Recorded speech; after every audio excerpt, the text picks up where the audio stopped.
we've got a very big number divided by another big number, but actually, because we've got factorials, they quite quickly cancel out. For example, 5 factorial over 3 factorial is actually 5 times 4 times 3 factorial divided by 3 factorial, and I can just cancel those out. So 5 factorial over 3 factorial is just 5 times 4. So I just need to keep timesing until until I get to the point at which I'm dividing by. And if we use this approach here, then I can change it to 20 factorial divided by 16 factorial times 22 factorial divided by 11 factorial. And that is going to be 20. The first one is going to be 20 times 19 times 18 times 17 and then times 16 factorial, but that's going to cancel out. So I'm sorted with here. I've just got to deal with the next one now. So then I'm going to times by 22, 21,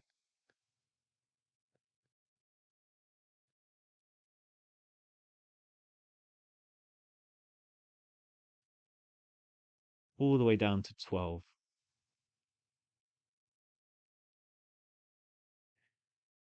Okay, now there are some repeated terms here. I've got 20 times 17 and 20 times 17. So I'm going to start with these, and then I'm going to put these in their prime factorization and then square it, because that will just deal with both of them.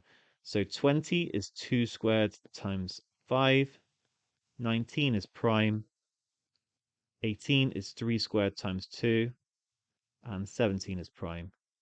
And it's that thing squared.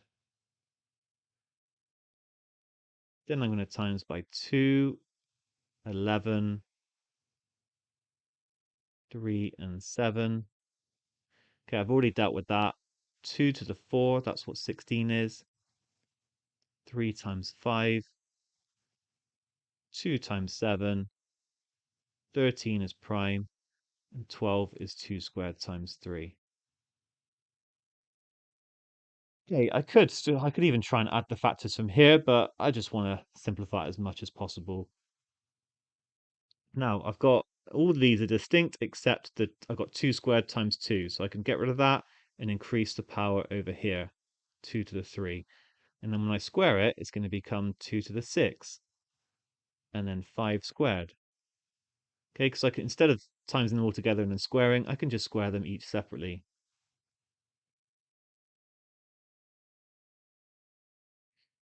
Just be really careful to not miss one. As soon as we like accidentally miss one off, then we're going to make a mistake. Okay, and then I'm going to count all my twos. So I've got 2 to the 1, 5, I'm just adding the powers, 6, 7, 8. The threes, I've got 3 squared, 3 cubed. Next one, I've got a 5 by itself. I've got 7 times 7, and then 11 and 13. Okay, I'm going to bring it all together. 2 to the 14 times 3 to the 7